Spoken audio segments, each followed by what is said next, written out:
क्या आप भी पूरे दिन में सिर्फ़ एक ही सूट सिलाई कर पाती हैं या आधा सूट सीती हैं या अपना पूरा दिन ज़ाया कर देती हैं? आज मैं आपको ऐसी टिप्स और ट्रिक्स बताऊंगी जिन पर अमल करके आप एक दिन में 3-3 सूट भी सिलाई कर सकती हैं। जी हाँ, आपने बिल्कुल सही सुना, 3-3 सूट।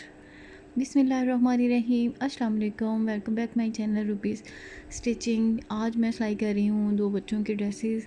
मेरे पास टाइम बच्चों के साथ, मैं भी आप लोगों की तरह हाउसवाइफ हूँ और बच्चों के साथ टाइम शॉर्ट होता है। दिन के अंदर मेरी कोशिश होती है कि 2 से 3 सूट स्टिचिंग हो जाए। वीडियो के आखिर में मैं आपको ये सूट जो कटिंग हो रहे हैं इनकी सिलाई की हुई लुक भी दिखाऊंगी मुकम्मल तैयारशुदा, कि इसको मैंने किस तरह डिज़ाइन किया है। इंशाल्लाह आपको ये वीडियो ज़रूर पसंद आएगी। साथ साथ मेरी मोटिवेशन बातें भी सुनने को मिलेंगी। अगर आपको भी सिलाई में दिलचस्पी नहीं है तो भी आप इसे सुन सकती हैं, क्यों ना कि ये वक़्त की बचत और काम की रफ़्तार बढ़ाने के बारे में है। अच्छा, सिलाई में रफ़्तार कैसे बढ़ानी है ये तकरीबन हर किसी की फ़िक्र है। बाज़ औक़ात हम सुस्त होते हैं, काम करने को दिल नहीं करता या तबीयत ठीक नहीं होती, जिसकी वजह से काम में सुस्ती आ जाती है। सबसे पहले अगर सेहत का मसला है तो अपनी सेहत का आप ख़्याल रखें।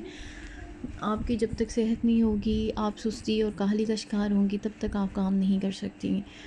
इसीलिए ख़ुद को सबसे पहले कोशिश करें कि ऐसी डाइट का अपनी डाइट के अंदर रोज़मर्रा ज़िंदगी में शामिल करें कि आपकी सबसे पहले सुस्ती को ख़त्म हो, आपका काम करने को दिल करे। मौजू की तरफ आते हैं कि रफ़्तार का अगर मसला है तकरीबन सबके साथ होता है, लेकिन मैं यहाँ बिल्कुल नई सीखने वाली बहनों की बात नहीं कर रही। अगर आप पिछले 6 माह से 1 साल मुकम्मल सिलाई कर रही हैं तो बुनियादी काम जानती हैं, तो ये वीडियो ख़ास तौर पर आपके लिए है। जो बहनें अभी सिलाई सीख रही हैं, अपनी रफ़्तार की फ़िक्र ना करें, बल्कि अपनी सिलाई की सफाई, नफ़ासत, महारत बेहतर बनाने पर तवज्जो दें, क्यों ना कि अभी आपने अपना मुस्तकबिल बनाना है और सिलाई के शोबे में आगे बढ़ना है। अपनी सिलाई की रफ़्तार बढ़ाने के लिए सबसे पहले अपनी मशीन और तमाम ज़रूरी सामान को बेहतरीन हालत में आपने रखना है। और इसलिए मेरी मुराद ये नहीं है कि आपके पास बहुत महंगी इंडस्ट्रियल मशीन हो। मेरे पास भी सिंपल सी मशीन है और आपके पास भी मेरे ख़्याल में यही होगी, लेकिन उसे साफ़ सुथरा जो उस हालत में रखना ज़रूरी है। मशीन की सफाई का ख़ास ख्याल रखना है, बाकायदगी से ऑयल डालना है और इसको गिर्द गुबार से बचाना है। ये तो फर्स्ट बातें आती हैं मशीन के लिए। काम में रुकावट आती है तभी जब आपकी मशीन टाइम वेस्ट आपका करती है, उसके अंदर धागा फंस गया या उसकी सफाई नहीं होती, काम करने का भी फिर दिल नहीं करता। मशीन इस्तेमाल करने के बाद उसे किसी कपड़े से ढाँप कर रखें ताकि इसे गिर्द बिल्कुल भी इसके अंदर ना जाए। एक साफ़ और अच्छी हालत में मौजूद मशीन आपकी रफ़्तार बढ़ाने में बहुत मददगार साबित होती है। इसी तरह आपकी कैंची भी तेज़ होनी चाहिए। अगर कैंची कुंद है तो कपड़ा काटने में ज़्यादा वक़्त लगता है और इंसान जल्द थक जाता है। अच्छी क्वालिटी के चाक, इंची टेप और इससे भी काम को आसान और तेज़ बनाती है। मेरे पास खैर चाक तो नहीं है, मैं पेंसिल का यूज़ करती हूँ।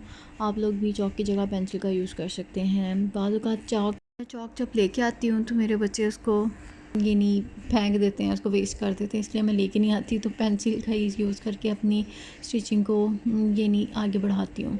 एक और अहम बात, जो आपके पास इजाफ़ी मटीरियल मौजूद हो तो दूसरा फ़ौरन इस्तेमाल करें। पहले यानी पहले वाले को इस्तेमाल करें कि जितनी जो इजाफ़ी चीज़ें हैं उनको आप एक साइड पे रखें अच्छे तरीके से मैनेज करके, तो तब भी आपका, अगर आपको ज़्यादा चीज़ें नज़र आएंगी ना, तो तब भी आप अपना काम नहीं कर सकती हैं। हर बात होती है कि वो मेरी हमेशा आपको मशवरा देती हूँ कि कटिंग एक साथ कर लिया करें। अगर किसी एक के 3 या 4 सूट होते हैं तो कोशिश करें सबकी शर्टें एक साथ ऊपर नीचे रख कर काट लें। इसी तरह आप शलवारें या ट्राउज़र हैं तो उन्हें भी एक साथ तरतीब देकर कटिंग कर लें। यकीन करें, जो काम आपको 1 घंटा लेता है वो बस 30 मिनट या 2 घंटे यानी एक ही टाइम के अंदर आप लोग कटिंग कर सकते हैं। जब आप एक ही दफ़ा कई सूटों की कटिंग कर लेते हो तो बार बार नाप देने या चाक लगाने की भी ज़रूरत नहीं होगी। अगर मुख्तलिफ गाहकों के हैं 3-4 सूट तो कोशिश करें कि सबकी कटिंग एक ही निशिस्त में मुकम्मल कर लें, यानी एक दफ़ा कटिंग करें और बाद में सिलाई करें। इसी तरह जब आप मशीन पर बैठें तो सिर्फ सिलाई पर तवज्जो देनी है। मैं ये भी मशवरा देती हूँ कि अगर मुमकिन हो तो रात को कटिंग मुकम्मल कर लें, सुबह सीधा मशीन पर बैठ जाएं। इस तरह भी सुबह का वक़्त ज़्यादा मौसर तरीके से इस्तेमाल होता है, काम में तेज़ी ही से मुकम्मल हो जाता है। इसी तरह बुबन पहले से भर कर रखें। गले की कटिंग इस तरह और दीगर जितनी भी अशिया हैं पहले से मुकम्मल कर लें, ताकि मशीन पर बैठे तो सिर्फ सिलाई की तरफ आपकी तवज्जो हो। जब आपकी सिलाई के लिए बैठे तो इसके लिए मुकर्ररा वक़्त करें कि मैंने इतने मिनट के लिए सिलाई करनी है। और मैं भी अपने काम के अंदर पहले मैनेज करती हूँ कि इतने मिनट में मैंने अपनी सफाइयाँ करनी है, दूसरे काम करने हैं, फिर सिलाई इतने मिनट करनी है, उसके बाद एक्स्ट्रा जो काम होता है वो मैं अपने कर लेती हूँ। इसी तरह आपका ज़हन गैर ज़रूरी बातों की तरफ भी नहीं भटकेगा और रफ्तार में भी इजाफ़ा होगा। जब इंसान अपने काम के लिए मुकर्रर वक़्त भी ज़ाया नहीं होने के इम्कानात कम होते हैं, काम ज़्यादा मुनज़्ज़म अंदाज़ में होता है।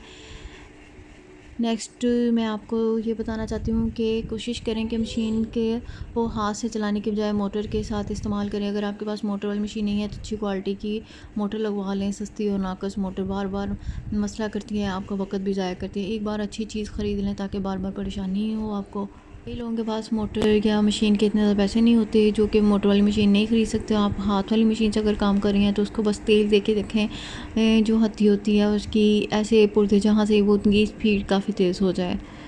पास मोटर वाली मशीन है तो आप उसको हाथ से चलाने के बजाय कोशिश करें पाँव से चलाएं। खैर मैं तो अपने हाथ से ही चलाती हूँ कि बैठ के मुझे सिलाई करनी होती है, वैसे कमर में पेन होती है, मेरे पास भी टेबल नहीं है स्पेशली सिलाई के लिए, तो इसी वजह से मैं आपको साथ साथ सारी बातें बता रही हूँ कि जो मैं भी इस्तेमाल कर रही हूँ, आप लोगों को भी टिप्स आप लोगों के भी काम आएंगी। जब दोनों हाथ आज़ाद होंगे तो आपकी ज़्यादा एतमाद के साथ सिलाई होती है। इसीलिए ये मशवरा दिया जाता है कि आप लोग पाँव से ने सिलाई करें। सिलाई की रफ़्तार बढ़ाने के लिए सबसे अहम बात यह है कि पहले अपने ज़हन को तैयार करें, ख़ुद से वादा करें कि आपने मुकर्रर वक़्त के अंदर अपना काम मुकम्मल करना है। जब आप ज़हनी तौर पर तैयार होती हैं तो आपका ध्यान काम पर रहता है, गैर ज़रूरी वक़्त भी ज़ाया नहीं होता। इंशाल्लाह अगर आप इन बातों पर अमल करेंगी तो एक दिन में 3 से 4 सूट आसानी से सिलाई कर सकेंगी। लेकिन साथ साथ अपनी सेहत का ज़रूर ख्याल रखें। इस मौजू पर पहले भी मैं कई वीडियोज़ बना चुकी हूँ, इंशाल्लाह फिर से बनाऊँगी।